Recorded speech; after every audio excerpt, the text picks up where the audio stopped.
Assalamualaikum warahmatullahi wabarakatuh. Pada kesempatan kali ini kita akan membahas soal retaker UPPPG PGSD sesuai kisi-kisi tahun 2022. Sekarang kita akan membahas di indikator soal 15. Sikap siap siaga sebagai pendidik. Pertama kali yang kita lakukan dalam video ini adalah membedah dulu kisi-kisi yang ada di indikator soal 15.15.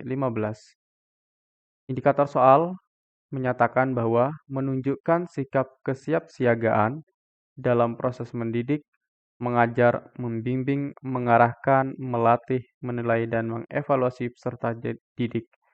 Jadi, di sini Bapak Ibu akan dites bagaimana sih Bapak Ibu itu siap ketika ada perubahan kurikulum, ketika diminta untuk mengikuti suatu pelatihan oleh kepala sekolah. Nah, di sini Bapak Ibu akan dites tentang hal itu. Apakah Bapak Ibu itu siap atau tidak? Nah, kalau saya, kita harus siap dalam keadaan apapun ya. Ini karena demi tugas kita, karena demi pendidikan kita.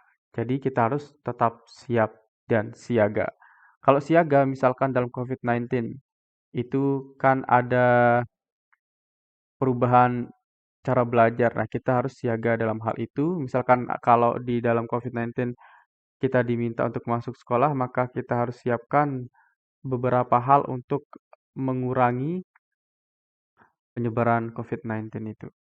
Baik bagi Bapak Ibu yang menginginkan kisi-kisi soal UPUKM-PPG atau Retaker ini, silahkan Bapak Ibu bisa download di link deskripsi. Kemudian bagi Bapak Ibu yang menginginkan e-book UP Retaker PPG PGSD dari kami, silahkan Bapak Ibu hubungi nomor yang tertera di layar ini. Oke, sekarang kita bahas materinya dulu, materi singkat, padat, dan jelas ini ya. Di indikator soalnya kan disebutkan ada samapta di sebelah kirinya ya. Di situ kita akan jelaskan mengenai samapta itu apa sih. Samapta berasal dari bahasa Sanskerta yang berarti keadaan siap sedia, waspada, dalam kondisi aman pun kita harus siap dan siaga. Jika kita sebagai guru, maka kita harus siap siaga dalam menghadapi pembelajaran dalam keadaan apapun. Misalkan dalam pandemi COVID, kita harus menyiapkan diri agar selalu siaga dan memiliki solusi dalam menjalankan pembelajaran, misalkan memanfaatkan teknologi daring. Ini hanya contoh ya. Jadi intinya, kita itu diminta selalu siap dalam menghadapi apapun. Diminta oleh kepala sekolah untuk latihan BIMTEK, kurikulum baru misalkan, kita harus siap menjalankan tugas tersebut. Karena itu adalah tugas profesional kita. Sekarang kita akan bahas soal nomor 1. Saat Anda baru sampai rumah setelah pulang kerja, tiba-tiba atasan Anda atau kepala sekolah Anda yang sedang lembur meminta mengirimkan file penting terkait data peserta didik yang tersimpan di laptop Anda. Sementara koneksi internet WiFi di rumah Anda sedang maintenance atau dalam perbaikan. Yang Anda lakukan adalah, nah sekarang kita kunci dulu nih kata kuncinya. Kita cari. Di sini masalahnya adalah Anda diminta untuk mengirimkan file, ya, file penting terkait peserta didik. Tetapi ternyata Anda memiliki kendala, yaitu jaringan WiFi di rumah Anda adalah sedang perbaikan. Apa yang Anda akan lakukan? Oke, kita lihat dulu pilihan jawabannya. A. Melaporkan kepada atasan bahwa koneksi internet sedang maintenance. B. Memperbaiki koneksi internet sendiri dan segera mengirimkan file tersebut. C. Melakukan tethering antara smartphone dengan laptop Anda dan segera mengirimkan file tersebut. D. Menyimpan file tersebut di flash disk dan pergi ke warnet sekitar rumah untuk segera mengirimkan file tersebut. E. Melaporkan kepada atasan bahwa koneksi internet sedang maintenance sambil menunggu koneksi stabil Anda memindahkan file tersebut ke flash disk. Nah, kalau kita lihat semua pilihan jawaban ini, kalau kita lihat dan kita pikirkan ini semuanya benar. Tetapi yang diminta di sini adalah kesiapsiagaan Anda. Ketika pilihan A tidak bisa, maka Anda punya solusi yang lain yang lebih cepat dan lebih tanggap gitu ya. Itu artinya siap siaga. Anda tanggap dalam melakukan pekerjaan. Jadi jawaban yang benar di sini adalah yang C. Anda sebagai pribadi yang sigap dalam mengatasi kendala yang dihadapi dan fokus untuk menyelesaikan pekerjaan secara tuntas. Oke. Karena kita memilih jawaban C benar, berarti pilihan jawaban lain kita salahkan. Kenapa kok pilihan jawaban lain salah? Oke, kita lihat. Yang A melaporkan kepada atasan bahwa koneksi internet sedang maintenance. Nah, ini tidak memberi solusi. Hanya Anda melaporkan saja. Jadi Anda tidak sigap ketika atasan Anda atau kepala sekolah Anda meminta file penting tentang peserta didik. Jadi itu sangat penting dibutuhkan saat itu karena kepala sekolah Anda itu sedang lembur. Jadi harus dikirimkan secepatnya. Saat itu juga harus dikirimkan. Jadi pilihan A itu salah karena hanya melaporkan saja ya, tidak memberi solusi. Kemudian B, memperbaiki koneksi internet sendiri dan segera mengirimkan file tersebut. Nah, di sini Anda memiliki solusi yang baik ya, akan mengirimkan file tersebut. Tetapi kalau Anda memperbaiki sendiri koneksi internetnya, Anda kan tidak tahu tuh kapan akan selesai. Ya, maka jawaban ini salah. Jadi Anda itu mengulur-ulur waktu di sini ya, tidak sigap. Di sini tidak sigap. Kemudian yang D, menyimpan file tersebut di flash disk dan pergi ke warnet sekitar rumah untuk segera mengirim file tersebut. Nah, ini juga Anda terlalu lama membuang-buang waktu. Pertama, Anda akan menyimpan di flash disk, kemudian Anda akan pergi ke warnet sebelah. Ini kan tidak cepat nih. Yang E, melaporkan kepada atasan Anda koneksi internet sedang maintenance sambil menunggu koneksi stabil, Anda memindahkan file tersebut ke flash disk. Ini juga salah. Salahnya di mana? Anda menunggu koneksi internet itu stabil. Kapan akan stabil kan tidak tahu tuh. Nah, solusi yang tercepat di sini adalah yang C, melakukan tethering antara smartphone dengan laptop Anda dan segera mengirimkan file tersebut. Nah, jadi di situ Anda langsung sigap, langsung menyalakan tethering, langsung mengirimkan filenya. Jadi jawaban yang paling tepat di nomor 1 ini adalah yang C. Berikutnya soal nomor 2. Tugas di sekolah, di rumah, dan di lingkungan sosial silih berganti. Satu tugas belum selesai, dikerjakan, tugas berikutnya sudah menunggu. Dalam situasi seperti itu, bagaimana reaksi Anda? Oke. Jadi di sini Anda memiliki banyak sekali tugas. Ada tugas di rumah, di lingkungan sosial, di sekolah. Sepertinya tugas Anda itu menumpuk sekali, sangat banyak sekali. Nah, bagaimana Anda bereaksi atas tugas-tugas Anda yang sangat banyak tersebut? Oke, kita lihat jawabannya. Apakah yang A? Lebih baik saya tinggalkan sama sekali situasi seperti itu karena guru bekerja seperti robot. Yang B, saya ingin mengerjakan seluruh tugas meskipun biasanya justru menjadi berantakan semua. Yang C, saya bekerja satu persatu itu lebih baik daripada tugas tidak ditangani sama sekali atau meninggalkan tugas. D, hal yang penting adalah semua tugas terselesaikan karena soal tuntas atau tidak pekerjaan tersebut pada situasi, tergantung pada situasi. Yang E, saya bekerja dengan cepat, semua tugas terselesaikan sepenuhnya dengan tuntas sesuai rencana dan waktunya. Oke, pilihan jawaban yang tepat di sini adalah yang E. Oke, karena kita pilih jawaban yang E yang benar, kenapa kok jawaban A, B, C, D itu salah? Salahnya di mana? Itu yang kita cari ya. Biar secara rinci kita belajar. Baik yang A, lebih baik saya tinggalkan sama sekali situasi seperti itu karena guru bekerja seperti robot. Nah, ini adalah jawaban yang sangat fatal, jawaban yang sangat salah. Ini meninggalkan tugas dan tanggung jawab. Ini bukan cerminan seorang yang profesional dalam bekerja. Jadi yang A salah. Yang B, saya ingin mengerjakan seluruh tugas meskipun biasanya justru menjadi berantakan semua. Nah, Anda menyelesaikan tugas, semuanya sudah selesai, tetapi hasilnya adalah berantakan. Jadi percuma Anda mengerjakannya. Jadi jawaban B di sini adalah salah. Salahnya di berantakan.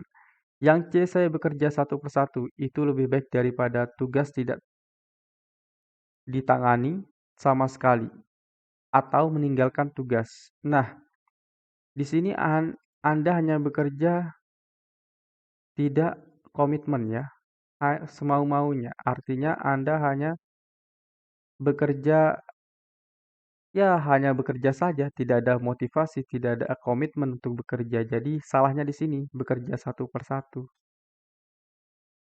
Yang D, hal yang penting adalah semua tugas terselesaikan karena soal tuntas atau tidaknya pekerjaan tergantung pada situasi. Nah, di sini Anda juga tidak memiliki motivasi, tidak bertanggung jawab dalam bekerja. Mau tuntas atau tidak tuntas, Anda di sini melihatkan bodoh amat tentang pekerjaan Anda. Jadi yang D ini salah. Jadi jawaban E benar. Kenapa kita benarkan? Saya bekerja dengan cepat. Nah, ini baru contoh seorang yang profesional bekerja dengan cepat, semua tugas terselesaikan sepenuhnya, tuntas sesuai rencana dan waktunya. Itulah seorang pekerja profesional. Karena kita di sini kan PPG ya, pendidik pendidikan profesi guru. Jadi kita harus profesional menjadi guru. Jadi jawaban yang benar di sini adalah yang E. Berikutnya soal nomor 3. Anda sebagai guru kelas 6. Di saat Anda selesai mengajar, Anda ditugaskan untuk membuat soal ujian sekolah oleh kepala sekolah dan harus jadi nanti sore. Bagaimana sikap Anda menghadapi hal itu? Nah, di sini Anda sebagai kelas 6 ditugaskan untuk mengerjakan soal ujian sekolah dan harus jadi nanti sore. Bagaimana sikap Anda? Apakah A, menyanggupi tugas yang diberikan dan bersantai terlebih dahulu? Yang B, tidak menyanggupi tugas tersebut karena mendadak? C, menyanggupi tugas tersebut dan langsung mengerjakannya saat itu juga? D, memberikan tugas tersebut kepada orang lain. Nah, kalau kita lihat, sepertinya jawaban A dan C benar, tetapi yang lebih tepat di sini adalah yang C, yaitu menyanggupi tugas tersebut dan langsung mengerjakannya saat itu juga. Karena C kita benarkan, kenapa kok jawaban A, B, D itu salah? Apa alasannya jawaban A, B, D itu salah? Baik yang A, menyanggupi tugas yang diberikan dan bersantai terlebih dahulu. Salahnya di mana di sini? Iya, benar. Salahnya adalah di bersantai terlebih dahulu. Kalau bisa saat itu kita ditugaskan, saat itu kita langsung kerjakan. Karena juga itu dibutuhkan secepatnya ditugaskan nanti sore harus selesai. Yang B tidak menyanggupi tugas tersebut karena mendadak. Nah, ini bukan orang sifat yang profesional, bukan sifat yang profesional. Jadi tidak menyanggupi berarti dia tidak bertanggung jawab sebagai guru yang profesional. Kemudian yang D, memberikan tugas tersebut kepada orang lain. Nah, ini juga sikap yang tidak profesional ya. Jadi ini D salah. Jawaban yang benar adalah yang C. Menyanggupi tugas tersebut dan langsung mengerjakannya saat itu juga. Jadi begitulah seorang profesional bekerja. Soal nomor 4. Perencanaan pembelajaran di saat pandemi COVID-19 memaksa guru untuk menyesuaikan dengan kaidah-kaidah pembelajaran dari pengembangan lembar kegiatan peserta didik sebagai pedoman belajar siswa dalam pembelajaran daring. Pengembangan yang dilakukan oleh guru menggunakan prinsip, jadi di saat COVID-19 pembelajarannya berubah menjadi daring dan siswa diberikan LKPD untuk sebagai panduan dalam bekerja. Jadi, menggunakan prinsip apakah pembelajaran tersebut? Apakah A. Mengembangkan kemandirian, B. Berbasis teknologi informasi, C. Berpusat pada peserta didik, D. Berbasis materi pembelajaran, E. Berbasis situasi kekinian. Jadi kalau kita jawabannya di sini adalah yang E. Berbasis situasi kekinian. Nah, kenapa kok situasi kekinian? Ya karena saat pandemi COVID-19 ini kan dalam keadaan mendadak, jadi kita harus siap siaga ya. Siap siaga dalam mengerjakan atau dalam melakukan dan memberikan solusi terhadap situasi tersebut. Jawaban yang benar adalah yang E, berbasis situasi kekinian. Oke. Karena jawaban E kita benarkan, kenapa kok A, B, C, D itu salah? Kita lihat yang A, mengembangkan kemandirian. Nah, ini kan tidak terkait dengan situasi terkini ya. Nih, sedangkan di sini jelas situasi terkininya adalah adanya COVID-19. Tidak, itu faktor utamanya. Yang B berbasis teknologi informasi. Nah, ini juga bukan, karena ini tidak termasuk ke dalam COVID-19 ini. Ini bisa kita gunakan kapanpun bisa mengenai teknologi informasi. Yang C berpusat pada peserta didik. Nah, ini juga bukan. Kenapa bukan? Karena tidak terkait juga dengan situasinya. Karena pandemi COVID-19. Di sini ya kata kuncinya memaksa kita. Maksa untuk menyesuaikan. Yang D berbasis materi pembelajaran ini juga salah. Sekarang jawaban yang benar adalah yang E. Sekarang kita ke soal nomor 5. Anda ditugaskan di sekolah yang kurang maju, ditandai dengan kegiatan pembelajaran yang tidak optimal, media dan sumber belajar yang minim, serta kemandirian belajar siswa yang rendah. Upaya yang Anda lakukan untuk menghadapi hal tersebut adalah, oke, jadi di sini Anda itu ditugaskan oleh atasan untuk bekerja di sekolah yang baru, yang memiliki ketertinggalan atau kurang maju, serta pembelajarannya tidak optimal, kemudian media dan sumber belajarnya sangat minim sekali, kemudian peserta didiknya juga hasil hasil belajarnya sangat rendah. Nah, apa upaya Anda untuk menghadapi hal tersebut? Apakah A. Berusaha sekuat tenaga dan pikiran untuk menemukan cara-cara baru memajukan sekolah? B. Mengusulkan kepada Dinas Pendidikan agar mengutamakan program peningkatan kemajuan sekolah? C. Meminta kepala sekolah dan para guru untuk meningkatkan kualitas pembelajaran di sekolah? D. Mengajak partisipasi komite sekolah untuk pengadaan media dan sumber belajar yang diperlukan sekolah. Nah, jadi di sini sepertinya semuanya benar ya. Tetapi kita teliti dulu. Jadi di sini jawaban yang tepat itu adalah yang A ya. Kenapa A itu benar dan kenapa jawaban lain itu salah? Oke, di sini kita analisa ya. Kenapa A itu benar dulu? Berusaha sekuat tenaga dan pikiran untuk menemukan cara-cara baru memajukan sekolah. Nah, inilah sifat atau orang yang siap dan siaga. Dalam keadaan pun dia diterjunkan, dia akan berusaha sekuat tenaga dan pikiran untuk menemukan dan untuk memajukan sekolah tersebut. Itu ya, dia selalu berusaha. Jadi dia dan siap siaga. Kemudian yang B, kenapa kok salah? Mengusulkan kepada Dinas Pendidikan agar mengutamakan program peningkatan kemajuan sekolah. Nah, kalau di sini dia melemparkan tugas tersebut ya. Dia belum berusaha langsung melemparkan tugas tersebut kepada Dinas Pendidikan. Ya, ini bukan jawaban yang tepat. Yang C, meminta kepala sekolah dan para guru untuk meningkatkan kualitas pembelajaran di sekolah. Oke, bahwa di sini Anda yang ditugaskan ya. Tetapi Anda meminta, jadi Anda itu seolah-olah meminta pertanggungjawaban orang lain. Seolah-olah Anda meminta pertanggungjawaban orang lain untuk menyelesaikan masalah tersebut. Jadi jawaban C kurang tepat. Yang D, mengajak partisipasi ke komite sekolah untuk pengadaan media dan sumber belajar yang diperlukan sekolah. Nah, di sini Anda tidak menunjukkan bagaimana usaha Anda dulu ya. Yang pertama kali yang kita lakukan adalah kita berusaha dulu. Itu yang paling penting dalam kita diberikan tugas. Jadi jawaban yang benar adalah yang A. Baik Bapak Ibu, itu saja yang dapat saya sampaikan pada kesempatan kali ini. Semoga bermanfaat dan ini menjadi pembelajaran kita semua. Semoga Bapak Ibu berhasil dalam ujian akhir ini dan semoga Bapak Ibu mendapatkan sertifikasi pendidikannya. Sekian saya ucapkan banyak terima kasih. Assalamualaikum warahmatullahi wabarakatuh.